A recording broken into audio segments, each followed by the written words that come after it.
calling is a beautiful thing. I think there is a calling to know Jesus, to follow Jesus, and there's a calling to ministry, which is what is being asked about me right now.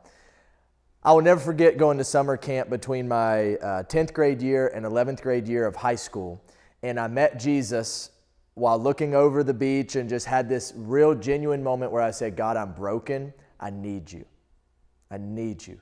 And the peace that passes all understanding, which the Bible confirms is a marking of that salvation for us, it took over my heart.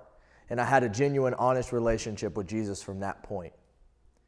Immediately, I went back to my church, and my church said, for whatever reason, maybe they saw it in me that I didn't see in me. And they said, Matt, you're going to preach on a Sunday night next week. Whatever you want to preach on. And I was like, oh my goodness, okay. So I remember going back to my room, and my dad was kind of going through some seminary classes at the point, because my dad was working towards being a pastor as well. He wasn't a pastor yet at this point, but he was working towards it. And I remember going back to my room and asking my dad, how do I do this? And my dad uses, for his notes, he uses these white pencil pads basically to do his notes on it. I remember getting a pencil pad from my dad and studying over and writing down my first sermon. I remember giving it and thinking, oh my goodness, what in the world? I enjoyed it. I loved it, but I was like, wow, that was wild. And so many people come up and were like, wow, that was great. That was great. And I know from that moment that sharing the gospel and what had changed in my life was the trajectory that I was on. About 3 years ago, my wife and I had just come off the mission field. We've been on the mission field for a year, and we got called to come here to Journey by Grace, where I'm serving now as the youth minister. But we came back, and I didn't have a vehicle.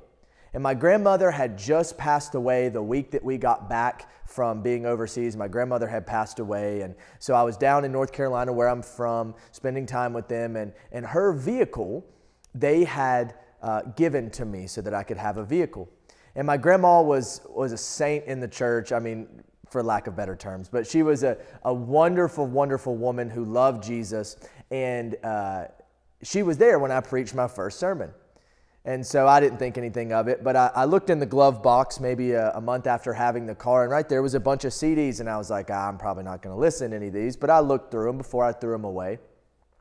And right there, I noticed there was a CD recording of my first ever sermon when I was 15 years old. I listened to that and I thought, this was terrible. This was bad.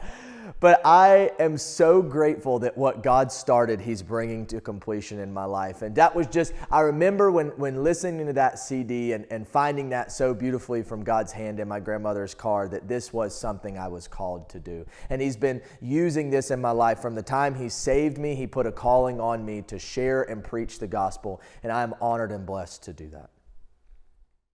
I believe every Christian is called to preach the gospel. There's no point in Scripture which even the normal lay believer doesn't have a call to evangelism. I believe my call is 100% to the sharing of the real, true gospel. To be honest with you, I don't care where that takes place. I don't care if that's on the side of the street, or if that's in the youth room that I serve at, or if that's on stage, or if that's at another church, or if that's playing a guitar and worshiping. To me, my call is to the gospel of Jesus Christ, to make that known to every person that God puts in front of me. And I am so grateful that I get to do that. I'm called to, especially right now in this position, I'm positionally called to youth ministry.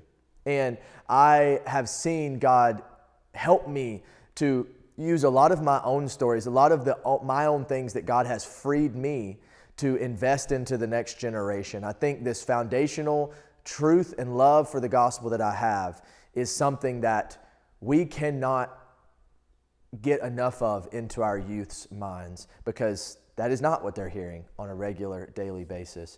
So I would say, heartedly, I am called to the gospel in any position that puts me in. And right now I am called to serve the youth. I am called to serve the body, to make it a healthy place to, once evangelism has been done properly, discipleship can take place. I'm called to worship God in spirit and truth from a position where my heart leads other people as well.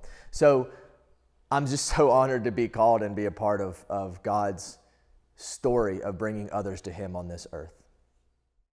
the gifts that God has given me to build up the kingdom and build up His church are evangelism and teaching.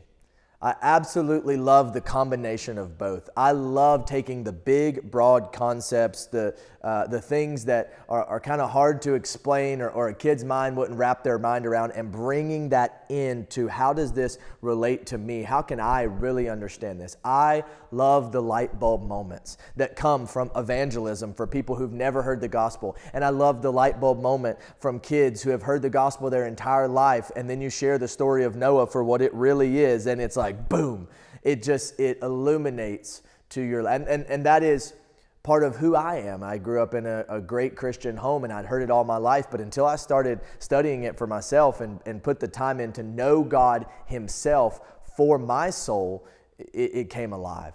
And so I love sharing the gospel. I love being around non-Christians, and I love being around Christians who want to grow. And so my giftings, I'm honored and blessed to be able to use them to serve the church, to serve the King, first of all, and to serve my family as well.